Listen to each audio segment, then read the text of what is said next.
Countries के अंदर इस टाइम पे वर्क फोर्स की बहुत बड़ी रिक्वायरमेंट है।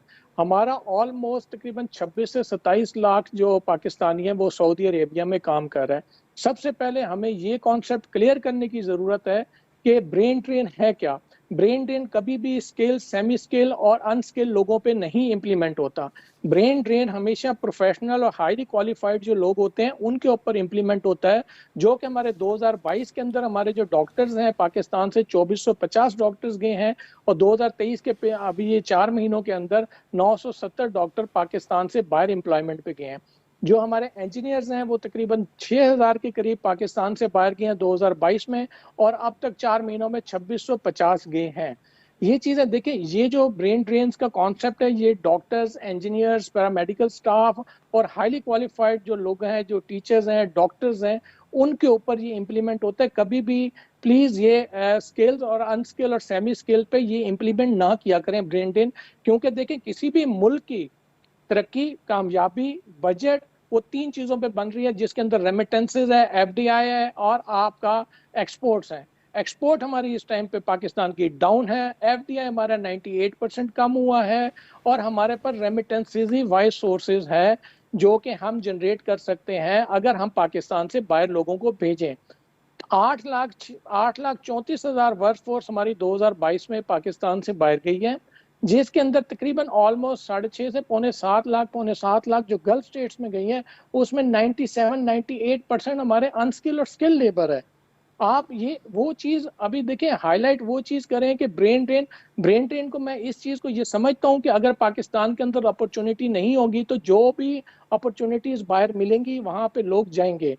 अब बात आपने की कि कौन से ममालिक में जाना चाहिए, तो इस टाइम पे जापान ने इस टाइम पे वर्ल्ड वाइड जो अनाउंसमेंट की है 3 से 3.5 लाख वर्क फोर्स हमें चाहिए 14 से 15 कैटेगरीज के अंदर। अगले 10 साल के अंदर उनको 3.5 मिलियन लोगों की अशद ज़रूरत है, 30 लाख से 35 लाख बंदों की। और उन्होंने स्पेसिफाई कर दिए हैं कि 14 कैटेगरीज इनके अंदर आए, लेकिन हमारी बेसिक रिक्वायरमेंट, हमारी बेसिक लैंग्वेज को सीखना है, जिसके अंदर N5 और N4 है। N5 में भी उन्होंने कह दिया कि आप N5 सीखें, हमारे पास आए, काम करें, जहाँ पे सैलरी 1800 से 2000 यूएस डॉलर है, जो कि बहुत अच्छी सैलरी है लेबर क्लास की। और अगर आप N4 करते हैं तो उन्होंने कहा कि जी हम आपको फैमिली स्टेटस भी देंगे। इसी तरीके से जावेद मलिक साहब, यकीन मैं जानता हूँ your time is very precious, you have to go somewhere, तो मैं आपसे सवाल ये पूछना चाहूँगा, आपने मुत्तहदा अरब अमारात को क्यों चूज़ किया? नंबर 1, जो मीना रीजन है, मिडल ईस्ट रीजन है, इसमें आप समझते हैं कितनी लुक्रेटिव अपॉर्चुनिटीज़ हैं? अगर आप दुनिया में कोई और मुल्क चूज़ करना चाहें तो वो कौन सा होगा सर रहने के लिए? अच्छा, मुझे एक्चुअली फ्रैंकली आपके प्रोग्राम के हवाले से मुझे एक चीज़ आप क्लैरिफाई कर दें, क्या आप ब्रेन ड्रेन पे बात कर रहे हैं कि हमारे मुल्क में जो नौजवान हैं वो बाहर क्यों जा रहे हैं, yes. या फिर आप बाहर जाने के लोगों की जो एडवांटेजेस हैं उस पर डिस्कस करना चाह रहे हैं? तो उसके मुताबिक भी डिस्कस करें जावेद साहब कि उनके पास कौन सी अपॉर्चुनिटीज मैंने हैं। आपको अपने पहले सवाल के जवाब में ये कहा था कि पहला जब हमारे मुल्क से ब्रेन ड्रेन होता है तो बिल्कुल हमसे जो पहले अभी साहब शरीक गुफ्तगू थे वो सही कह रहे थे कि जो brain drain, the terminology is used for people of like doctors, engineers, tech people, जो कि एक बहुत ही हाईली स्किल्ड या they are on the high end of the professional world. वो अगर आपके मुल्क को छोड़ जाएं तो उसको आप कहते हैं ब्रेन ड्रेन। वो तो एक मनफी बात है, आपको ये देखना पड़ेगा कि आपके मुल्क के अंदर क्या अपॉर्चुनिटीज का फुकदान है जिसकी वजह से ये हो रहा है। लेकिन जो दूसरी बात है वो है कि आप लेबर्स या जो अनस्किल्ड या सेमी स्किल्ड लोग हैं उनको आप मुल्क से बाहर भेजते हैं और वो आपके मुल्क के लिए रेमिटेंसेस का बायस बनते हैं। तो वो तो हमारे जब से मुल्क बना है वो हमारा हो रहा है, भुट्टो साहब के ज़माने से, अभी एम्बेसडर जमील कह रहे थे, तो बिल्कुल वो सही बात है। तो ये दो मुख्तलिफ चीज़ें हैं। बिस्मिल्लाहिर्रहमानिर्रहीम, अस्सलाम वालेकुम, welcome to part 2 of wake up Pakistan. Topic बड़ा हमारा इंपॉर्टेंट है, उसको हम ब्रेन ड्रेन कहें, लेबर ड्रेन कहें। मसला यह है कि नौजवान पाकिस्तान छोड़ के जा रहे हैं, बड़ी स्पीड से जा रहे हैं। ये हमारे तरसीलात ज़र यानी रेमिटेंसेस के लिए तो बहुत अच्छा है, लेकिन एज एन इमेज मुझे पता नहीं कि मेरा दिल दुखता है कि क्यों ये जा रहे हैं, क्यों नहीं हम इनके लिए अपॉर्चुनिटीज़ पाकिस्तान में बनाते हैं। लेकिन यानी 1 मिनट के अंदर अंदर उन्होंने पैसे वहाँ से भेजे और यहाँ उनको रिसीव हो गए। उनसे पहले काफ़ी वक्त लग जाता था उन पैसों को यहाँ पहुँचते पहुँचते। लेकिन मैंने जब उनसे पूछा कि सर आपको ये अचीव करने के लिए क्या कुछ करना पड़ा, तो उन्होंने ऐसी बातें कही कि मैं हैरान हो गया और मैं परेशान भी हो गया कि यार हमारे मुल्क में अगर सर्विसेज को इम्प्रूव करना हो तो क्या कुछ नहीं करना पड़ता, किस तरह इदारों को राज़ी करना पड़ता है। अदनान पराचा साहब भी मेरे साथ मौजूद हैं। अमीन गुलाम अली साहब ने हमें ज्वाइन कर लिया, उनको वेलकम कहूँगा, वो थाईलैंड से हमें ज्वाइन कर रहे हैं। अमीन साहब, उनसे ही मैं बहुत सारे इंपॉर्टेंट क्वेश्चंस पूछूंगा कि क्या अपॉर्चुनिटीज थाईलैंड में है, क्यों नौजवान बाहर जा रहे हैं, what is to be done और क्या चीजें हैं जो हमें इंप्रूव। पाकिस्तान हम बात कर रहे हैं उन नौजवानों की जो मुल्क छोड़ के जा रहे हैं, उनके पास क्या क्या अपॉर्चुनिटीज हैं, कहां कहां वो जा सकते हैं। मेरे साथ इकबालुद्दीन गाजी साहब थे, उन्होंने कहा कि जर्मनी बड़ा अच्छा मुल्क है, जर्मनी में एजुकेशन फ्री है, वहां पे बड़े बेनिफिट्स हैं, इजीली वहां पे एम्प्लॉयमेंट मिल जाती है, बहुत सारी अपॉर्चुनिटीज हैं। जो तालीम 1.5-2-3 करोड़ रुपए की अमेरिका में होती है वो जर्मनी में फ्री में मिल जाती है। तो बड़ा अच्छा इन्होंने हमें सोल्यूशन दिया है, गाइड भी किया है। ऑफकोर्स सन कंसल्टेंसी किसी तारुफ की मोहताज नहीं है। मैं बात करना चाहूंगा अदनान पराचा साहब, आप कौन सा मुल्क आज के दौर में रेकमेंड करेंगे, क्योंकि यकीनन बहुत सारे लोग सुन रहे हैं, आप भी ओवरसीज एम्प्लॉयमेंट एक्सपर्ट हैं, कहां सबसे ज्यादा आपको इस वक्त अपॉर्चुनिटीज और बेनिफिट्स नजर आ रहे हैं सर? देखें, जितने भी स्किल्स और एजुकेटेड जो हमारे यूथ हैं, जो कि बाहर की अगर लैंग्वेज उस मुल्क की सीख सकती है, तो आप देखें, जैसे मैंने आपको पहले भी बताया कि जापान ने नर्सिंग के अंदर, बिल्डिंग क्लीनिंग के अंदर, आपका मैकेनिक्स के अंदर, एविएशन इंडस्ट्री में, एग्रीकल्चर में 14 कैटेगरीज के अंदर उन्होंने वर्कफोर्स मांगी है। उन्होंने कहा कि बगैर पढ़े लिखे भी लोग इधर आ सकते हैं, इंटरमीडिएट, मैट्रिकुलेट्स, हर कैटेगरी के लोग आ सकते हैं अगर उनके पास एक्सपीरियंस है लोकल, और वो 3 से 4 महीने की बेसिक जापानीज लैंग्वेज सीख के आ जाएं तो हम उनको एक्सेप्ट करेंगे। और दूसरे साथ कोरिया भी हमारा मुल्क है, और मेजर जो इस टाइम पे चंक जो हमारी वर्कफोर्स जा सकती है वो हमारी यूरोपियन कंट्रीज हैं। मैंने आपको पहले भी बताया कि इस टाइम पे जर्मनी को 7 लाख वर्कफोर्स की ज़रूरत है, और हमारा ओवरऑल जो हमारी यूरोपियन कंट्रीज हैं उनको 16 से 17 लाख बंदा हर साल चाहिए।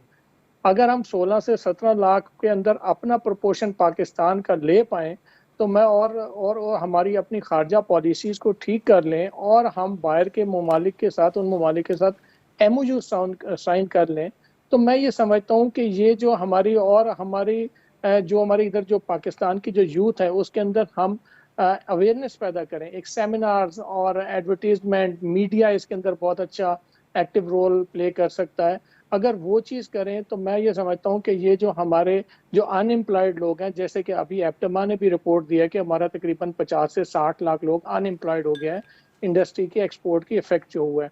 तो हमारे पास तो यूथ की कमी नहीं है, हम इस यूथ को यूटिलाइज कर सकते हैं, यूरोपियन कंट्रीज में भी कर सकते हैं। ऑस्ट्रेलिया ने इमिग्रेशन खोली है, यूके ने इस टाइम पे वर्कफोर्स मांगी है हमसे, टर्की के अंदर भी रिक्वायरमेंट है। देखिए, हर ममालिक के अंदर रिक्वायरमेंट है, कम या ज़्यादा, लेकिन यूरोपियन कंट्रीज के अंदर जो 16 से 17 लाख बंदा हर साल चाहिए, ये रिपोर्ट जो है ये हम ऑलरेडी सबमिट कर आ चुके हैं गवर्नमेंट ऑफ पाकिस्तान को।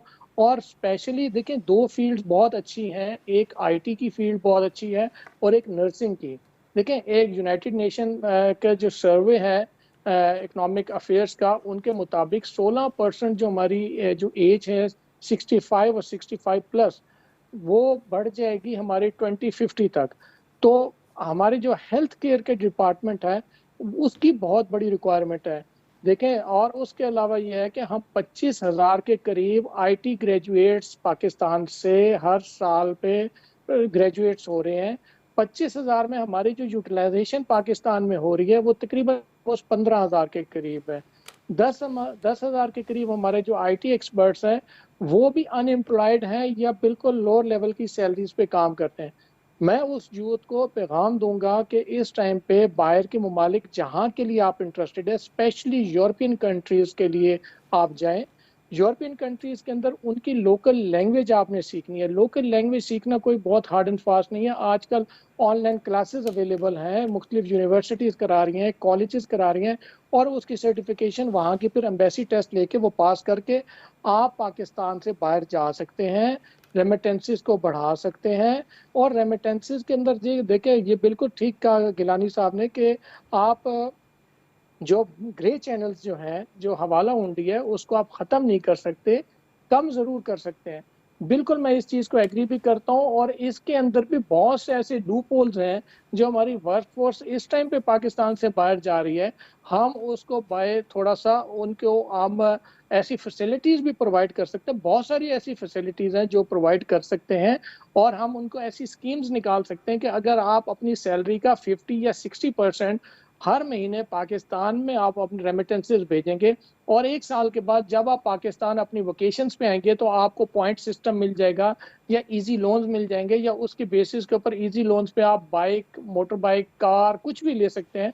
तो मैं ये अश्योर कर सकता हूँ, और ये अगर 10-15 रुपए का गैप फिर भी अगर खड़ा रहा तो राइट। उसके अगेंस्ट अगर हम जो फैसिलिटी देंगे वो फैसिलिटी अवेल कर सकते हैं। और रेमिटेंसेस जो हमारी इस साल कम हुई हैं, मैं ये सोच रहा था कि ये हमारी जो रेमिटेंसेस है इस साल हमारी क्लोजिंग होगी 32 से 33 अरब डॉलर पे, जो कि अनफॉर्चुनेट हमारी 27 अरब से ऊपर नहीं जाएगी। अभी भी अगर इसके ऊपर अगर सिंसेरिटी से काम कर लिया जाए तो ये लॉन्ग टर्म पॉलिसीज अगर 3 से 5 साल के लिए बना दी जाए तो ये रेमिटेंसेस 40 बिलियन डॉलर से भी ऊपर जा सकती हैं। पराचा और साहब, हमारे मैं इस मैं टाइम पे जर्मन लैंग्वेज सीखने जा रहा हूँ, जापानी लैंग्वेज भी सीखने जा रहा हूँ, और फिर मैं आपसे राब्ता करूंगा 3 महीने बाद, मेरा ख्याल कीजिएगा। वापस आता हूँ गाजी साहब आपकी तरफ। अभी बात, और यकीनन आपने जो बातें कही हैं वो बहुत सारे नौजवानों के लिए मशअल राह होंगी, उनको गाइड करेंगी। मैं आखिर में अदनान पराचा साहब आपसे भी क्लोजिंग रिमार्क्स चाहूँगा कि आप उन नौजवानों को, उन लोगों को जो मुल्क से बाहर जाना चाहते हैं आज के दौर में, क्या मशवरा देंगे? ब्यूरो ऑफ इमिग्रेशन की एक वेबसाइट है, उसको कैंडिडेट्स एक तो विजिट किया करें जो भी यूथ बाहर जाने के लिए इंटरेस्टेड है, और न्यूज़पेपर, नॉन न्यूज़पेपर जो हैं वो रीड किया करें। वहाँ पे एडवर्टीजमेंट्स आती हैं जॉब्स के लिए, गल्फ स्टेट्स के लिए भी और यूरोपियन कंट्रीज़ के लिए भी। और मैं यूथ को एक और मैसेज जो स्पेशली देना चाहूँगा कि अगर वो कैंडिडेट्स, वो लोग, वो यूथ जो कि बाहर जा रही है, जैसे आप ये देखें, आपने लास्ट हमारे एक दोस्त ने कहा था कि जी ह्यूमन ट्रैफिकिंग में जाते हैं और शिप्स के ज़रिए जाते हैं, वो लैक ऑफ इंफॉर्मेशन है। अगर हम अपने यूथ को ये प्रॉपरली इन्फॉर्म कर दें और उनके अंदर अवेयरनेस पैदा कर दें और उनको सही रास्ता दिखा दें, तो मैं ये समझता हूँ कि ये रास्ता बंद हो जाएगा। यूरोप के अंदर रिक्वायरमेंट है, जापान के अंदर रिक्वायरमेंट है, अमेरिका के अंदर रिक्वायरमेंट है, यूके के अंदर रिक्वायरमेंट है। सिर्फ बात यह है कि हमें उन मुल्कों की लैंग्वेज को सीखना होगा। गवर्नमेंट ऑफ पाकिस्तान से मैं रिक्वेस्ट करूंगा कि हमारी कम्युनिटी को जो ओवरसीज एम्प्लॉयमेंट्स के प्रोमोटर्स हैं उनसे सजेशंस लेते हैं, उनको ऑन बोर्ड करें। जब तक government of Pakistan on board नहीं करेगी उस वक्त तक ये लूप होल्स रहेंगे। हम सजेशंस के साथ साथ उसकी इम्प्लीमेंटेशंस बता सकते हैं कि हम किस तरीके से यूथ को बढ़ाया जा सकता है बाहर भेजने के लिए, रेमिटेंसेस कैसे इजाफा किया जा सकता है, और इलीगल चैनल्स कैसे बंद हो सकते हैं, ग्रे चैनल्स को मिनिमाइज कैसे किया जा सकता है, स्किल सेंटर्स को कैसे पब्लिक प्राइवेट पार्टनरशिप्स के ऊपर बनाया जाए, छोटे छोटे शहरों में बनाया जाए। हमारी जो छोटे शहरों की जो यूथ है वो भी बाहर जाना चाहती है, सिर्फ बड़े शहरों पे फोकस नहीं करने की ज़रूरत। इसके अलावा ये है कि लैंग्वेज सीखें। ये बहुत सारे एक सिनेरियोज हैं जो अगर जिनके ऊपर हम मीडिया और हम लोग फोकस करें तो मैं ये समझ सकता हूँ कि हमारे गल्फ स्टेट्स के अंदर, यूरोपियन कंट्रीज के अंदर हमारी वर्क फोर्स भी बाहर जाएगी, अनएम्प्लॉयमेंट कम होगी, इस जो स्ट्रीट क्राइम्स हैं ये कम होंगे। हमें सिर्फ अपने यूथ को एजुकेट करना है। अगर एजुकेशन सिस्टम ठीक नहीं है, मैंने आपको पहले बताया कि एक लेबर क्लास भी जापान जा सकता है, ग्रेजुएट भी जापान जा सकता है, प्रोफेशनल भी जापान जा सकता है, यूरोप जा सकता है। सिर्फ बात यह है कि ऑन बोर्ड और एक मार्केटिंग और एक सेमिनार्स करने की जरूरत है। प्रोग्राम का वक्त खत्म होता है, इससे पहले कि मैं अपने तमाम तर पैनलिस्ट का शुक्रिया अदा करूं, क्लोजिंग पे मैं सैयद इकबालुद्दीन गाजी साहब से गुजारिश करूंगा कि वो ब्रेक में मुझे एक जुमला सुना रहे थे कि राजीव गांधी साहब का कोई कॉल था। प्लीज गाजी साहब। जो कह रहे हैं ना ब्रेन ड्रेन, तो राजीव गांधी ने कहा था अपने हिंदुस्तान के लिए उस वक्त कि brain drain is better than brain in the drain. यानी कहने का इनका मकसद ये है कि ब्रेन, अगर दिमाग और हमारा टैलेंट अगर मुल्क से बाहर चला जाए वो ज्यादा बेहतर है बनिस्बत कि वो टैलेंट और वो दिमाग ड्रेन में यानी गटर में पड़ा रहे। यकीनन हमारे मुल्क के हालात अच्छे नहीं है मुआशी तौर पर और हमारे नौजवान बाहर जाना चाहते हैं, लेकिन आज प्रोग्राम में हमने आपके सामने पिक्चर क्लियर करके रख दिया है। अपने तमाम तर मेहमानों का मैं शुक्रिया अदा करूंगा। हमजा गिलानी साहब thank you so very much. Syed Iqbaluddin Ghazi साहब आपका बेहद शुक्रिया, आपने 4 चांद लगाए। अमीन गुलाम अली साहब ने हमें थाईलैंड से ज्वाइन किया। Amin thank you so very much, it's always a pleasure talking to you. Javed Malik साहब हमारे साथ मौजूद थे, इंडस्ट्रियलिस्ट और बिजनेस, उनका बहुत बहुत शुक्रिया। अदनान पराचा साहब आपका भी शुक्रिया। जमील खान साहब आपका भी शुक्रिया। जफर मोतीवाला साहब आपका भी शुक्रिया। तमाम पैनलिस्ट का मैं बेहद मशकूर हूँ, कीमती वक्त आपने दिया। वेकअप पाकिस्तान में हमारी कोशिश जारी रहेगी कि आपको ख्वाब खरगोश से उठाएं, आपको रियलाइज कराएं, आपको शऊर दें, क्योंकि जब आप में शऊर आएगा ये पाकिस्तान अपने पैरों पे खड़ा हो जाएगा। तो अल्लाह को इजाजत दीजिए। अंटिल नेक्स्ट टाइम, अल्लाह हाफिज।